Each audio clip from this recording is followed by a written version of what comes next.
Good evening, ladies and gentlemen. It's such a pleasure to be here, and I thank Kirloskar Vasundhara for having me here and giving me the pleasure of sharing a few thoughts. And it's been really humbling today to hear Dr. Amte. I had the pleasure and privilege of working with Ma and Baba. I made a film on them, and also Prakash Amte. And the work they have done is tremendous. They are the warriors of this planet. The earth is our mother. For millions of years, it has sustained millions of species on the planet, including man. It's a mother of all mothers. You all have mothers. They gave form to you, birth to you. They're like God figures because they are creators. No man can do what a woman can do. So if you're looking for God, if you're looking for the enigmatic soul or energy that has the power of regeneration, is the mother. But the saddest part is, in spite of the education, the progress that we have made, we have plundered our mother. Our rivers, we are the only nation in the world which calls rivers mothers and give them name of goddesses, Ganga Mata, Yamuna. So why are they the most polluted in the world? Pollution doesn't come from the skies. The government doesn't create pollution. It's us, we, all of us. More than 80% of the pollution comes from our homes. It's very easy to raise a finger and say, the government is doing nothing. The government can keep on cleaning, but you can keep on plundering and you can keep on throwing waste down your kitchen drains, and it reaches the rivers and then from there to the ocean. If you look at the earth in totality, and if you really believe that the earth is in a crisis today, it is dying, it needs help, then let me give you a few points today. The type of plunder man in his greed is perpetuating. From South America, 10 million monkeys and primates are killed, smoked, and sold off as meat. 100 elephants die in Africa every month, sold off as meat, exotic meat. There are special farms in America that sells tiger meat burgers. 10 tigers die in India a month, 7, 8 to poaching, other from natural causes. 90% of primates or monkeys in South America are finished, are wiped out. The balance of the planet has tipped. Climate change is one of the challenges. But the challenge that faces you in the future and faces all of us is food security and water security. Today, 1.5 billion people on this planet don't have access to clean drinking water. In another 20 years, 3.5 billion people won't have clean drinking water. And don't forget, we are 7 billion people now. Our population will increase by another 1.5 billion. Where will the excess food come from? Food crop production has fallen by 3% globally. Do we really care about the world we live in? Or are we so self-consumed about progress, power, for more? We are. Do you know all of you are sitting here because of insects? Insects have enabled you. We think we are the supreme commanders of this planet we call Earth. Insects make it possible for you to sit here. Bees, butterflies, 5, 6 insects, birds, and the wind pollinate 82% of the food that you eat, which gives you energy. That's 82%. If the bee dies and the butterflies die, and we are killing them with insecticides and other poisonous matter, then the earth will lose most of its inhabitants. The tiger will disappear, but man will disappear within a year and a half. The earth will become a barren desert within 3 to 4 years. Pollinators are crucial. We need them, but we don't care for them. Have you ever wondered why vegetables are costing you more, why apples are costing you more? because the pollinator has been killed. In America, for example, in a small valley in California, which is the most fertile place in the world, massive, it's a huge farm, 643 square kilometers, monoculture, only almonds grow, and 87% of the world's almond comes from California. I'm sure you all buy Californian almonds, very big and juicy. Nothing else grows in that 642 kilometers. No wild grass. And the bees that live off only on the nectar of the almond get only one meal, one type of meal, not a balanced meal like you have. Supposing you were to eat and drink milk only, there'll be nutrient deficiency. So the immunity of the bee has fallen, and it has contracted several viruses. Over 70%, 60 to 70% of bees in America are dead. Today, Central Valley, California, where there's no bee in the almond farms, imports over 3 lakh beehives from Europe, releases them in the gardens, they pollinate the almond crop, and then huge juggernauts drive them up to Florida to pollinate the orange crops. Can we match the bee, which pollinates over 100,000 blossoms, travels 80 kilometers in a day, created by nature to pollinate, and the reward it gets is just that nectar. But that pollination brings food on your tables. What happens when the bee disappears? Let me tell you about Sichuan in China, which is a fruit growing area. Peach and pears, each tree used to bear 2,500 kilograms of fruit and peach. Massive pesticide infestations, infusion of chemicals, and the bee disappeared. For the last 20 years, there has been no bee in Sichuan. Similarly, in Champagne in France, the same scenario. But let me come back to Sichuan again. So today, if you go to Sichuan, you will see little children, women, old women, farmers, come out of their homes carrying jars full of pollen and a chicken feather in one. They climb up the trees and try to brush blossoms in order to hand pollinate them. So the tree that used to yield 2,500 kilograms yields only 200 kilos in a season. Can we match nature? Nature's cycle is interconnected, interdependent. The cockroach and the elephant and the whale, they're all connected. We're all connected, interconnected, interdependent.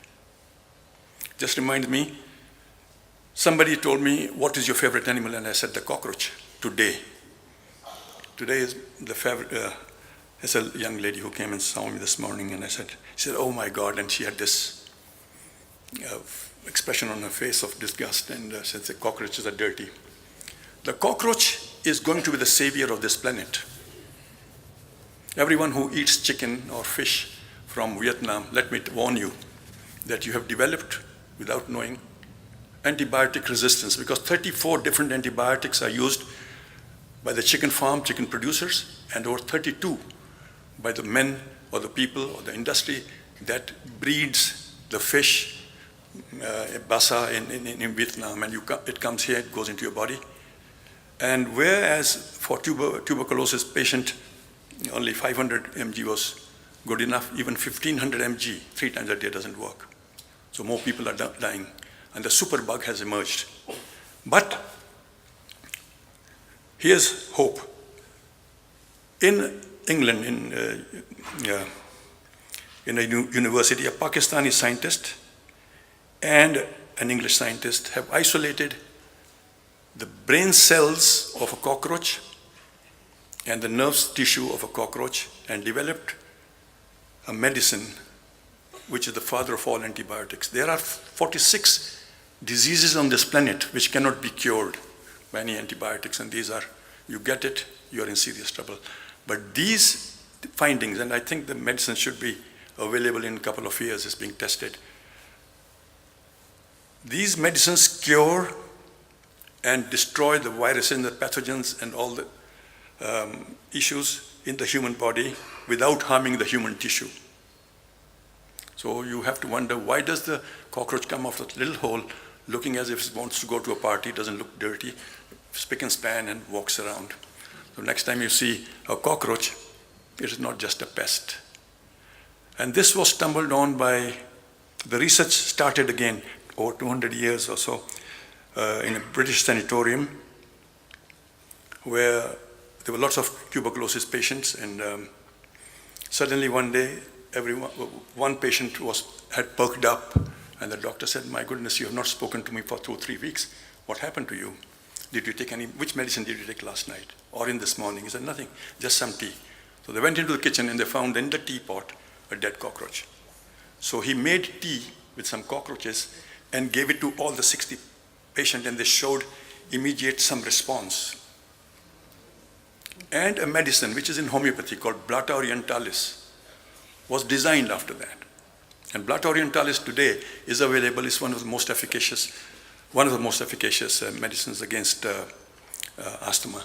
But our scientists have also got together roots and herbs of 6-7 trees and made a medicine called Asmon. The multinationals are not letting it come out. It is a cure for asthma. Why? Greed and money is stopping a very efficacious Indian discovery from coming out. This medicine is available in West Bengal. The solutions are here. But where is the guide who will guide us? How do we, I'm sure you all treat your mothers so beautifully. You don't want her to come to any friend. But why not treat the earth, which is injured and fractured by our activities, and give a helping hand? Bring out these things into the open, promote them. There are laws, but laws are useless. They don't work unless people change. No change happens.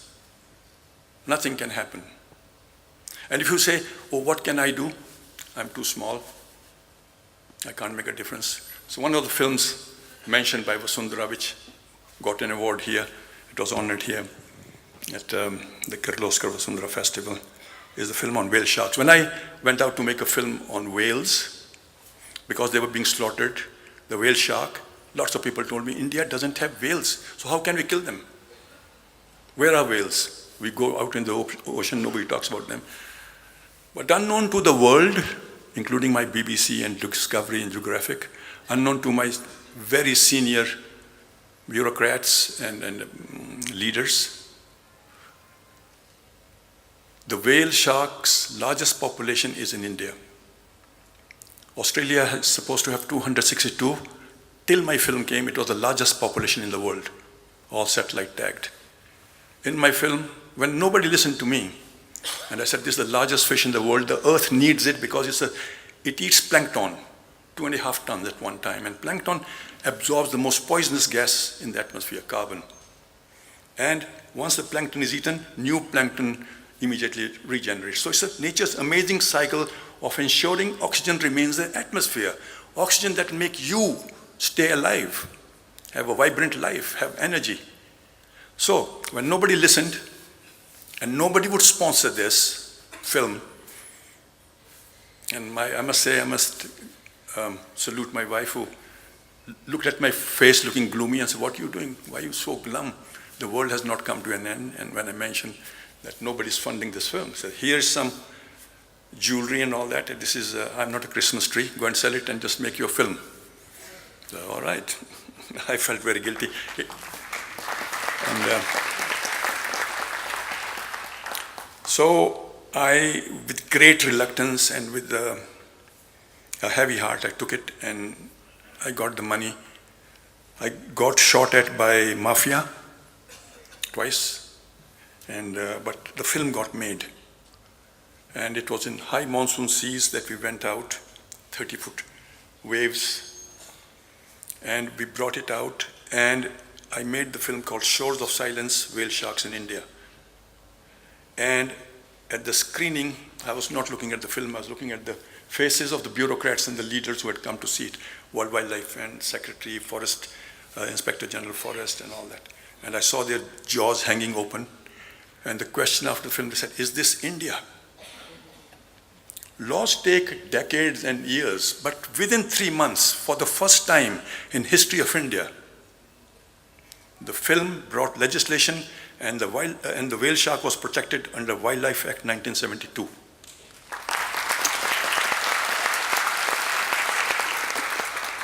This is a small effort by a small film by one man. And look at you, collectively, you all here because of the energy, because of the power, and because of your heart and mind feels and aches for what we call the mother of all mothers, the earth.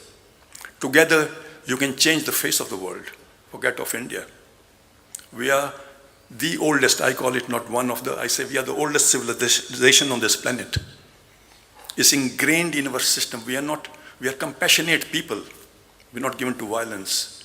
We divert trouble. But that does not make us weak. It makes us the custodians of this planet. And the burden and the responsibility of looking after the earth, I'm sorry to say, is on your shoulders. You want to have your children a future? Your children should have a future. But will they have a future in the present context? The price of progress has been very, very heavy. Look into the fridge, look into your water. Water is polluted, contains heavy metals. Even the one you get in Bisleri has been cured, purified, gone through charcoal process. It smells fresh. But has the heavy metal been removed? What does the heavy metal do? It gives you aberrations. It's giving our children depression, bipolars. These are new ailments that are coming, we are facing. These are new challenges. Lack of concentration, kidney failures. This was never there. The body is a survivor made by nature.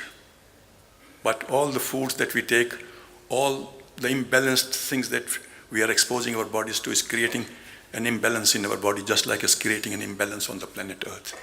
So if you want to cure yourself, you have to cure the earth as well. Where are we going to find a solution? How will we bring about change? The change can happen, can start at your home. The earth needs healing. It is injured. It is protesting. Climate change, as I said, is only one thing. The greed is amazing. 90 million tons of fish is taken out of the oceans every year. And out of that, 30 million ton is thrown back into the ocean, dead fish, which decay and decompose. Because as a fisherman, I've got 4 tons of fish and I'm coming into the port, but I've got mackerel and anchovies. But suddenly I see tuna or something else. I say, hey guys, throw the net in again. And this makes space. So 30 million tons every year is bycatch, is thrown into the ocean. This nature's resource. Millions of people's livelihood could have been sustained with that.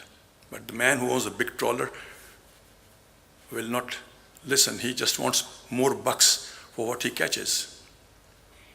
Is this the way to go? Where is the satisfaction? We will not finally eat gold biscuits and diamonds. We need 250 grams of food. We are supposed to be emancipated. We are in an electronic age. We are moving up there. But we cannot move there if we have no earth. Over 50% of the forests today on the planet have been wiped out. Forests produce water. Over 67% of the water on earth, fresh water which you drink, comes out of forests. If you look at the river Nile, 6,677 kilometers long, river Zimbabwe, these are generated, these rivers, there are no Himalayan mountains, they're generated by the equatorial forests there. And the rivers have been going on for thousands and thousands of years. You are in a very sensitive zone of the Western Ghats. Over 360 rivers flow out of the Western Ghats.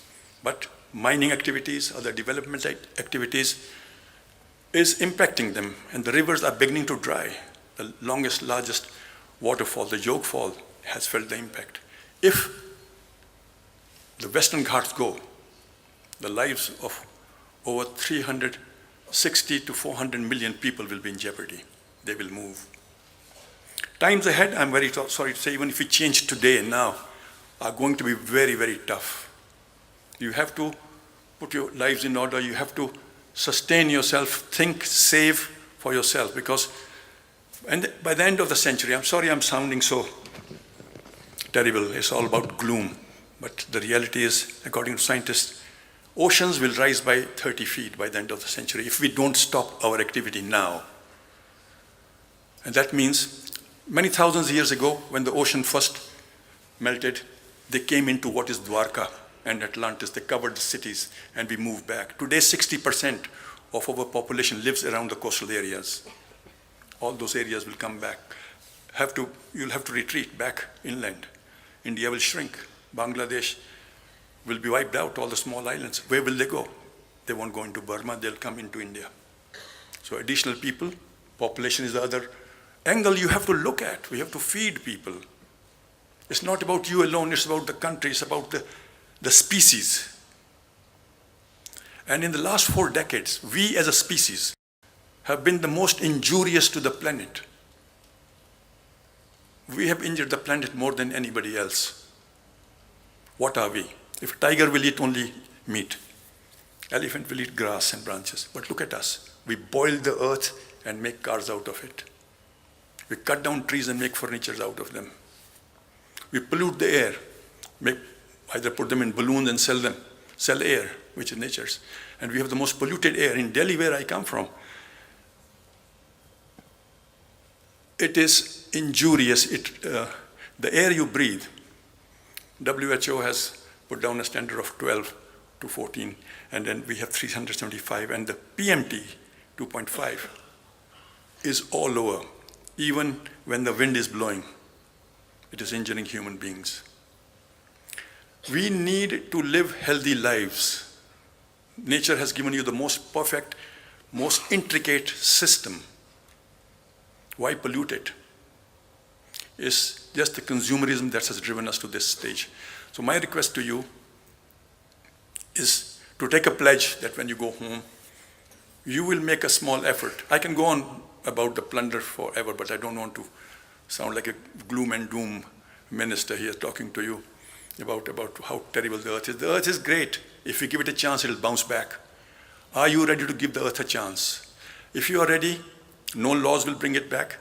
Your participation, involving local communities, just like Dr. Amte has done, and like what Kirloskar programs is to bring out local communities into this. That's the only way. And I was speaking to Anirudh, it's about how he's involving in Tadoba local communities. That is the only solution. You, every single one of you, if my film could do so much, you, every single one here, has the potential. You are the sparks. You can ignite a fire. Because positivity is like a huge cracker. When it bursts, it affects all those around. So if you make a change, you can start at home, cut down your plastic use, minimize your use, order as much food only as you need. Take as much as you want. But I think whatever small effort you make will make a difference. Don't think it's too small, or what can I do? You have to take a step. All of us have to combine, come together as a formidable force and change the earth. Because the earth is in a serious crisis. It is in a danger. And if we want a future, a sustainable future, we have to make the earth sustainable. The web of life, which is intricate, interdependent, interconnected, has been fractured. And we are the only species on this planet that can restore the balance that we have tipped. There's a need for equilibrium. No animals can do it, no other wildlife or no nature, no other trees can do it. Only you, as a Homo sapien, can do it. Thank you.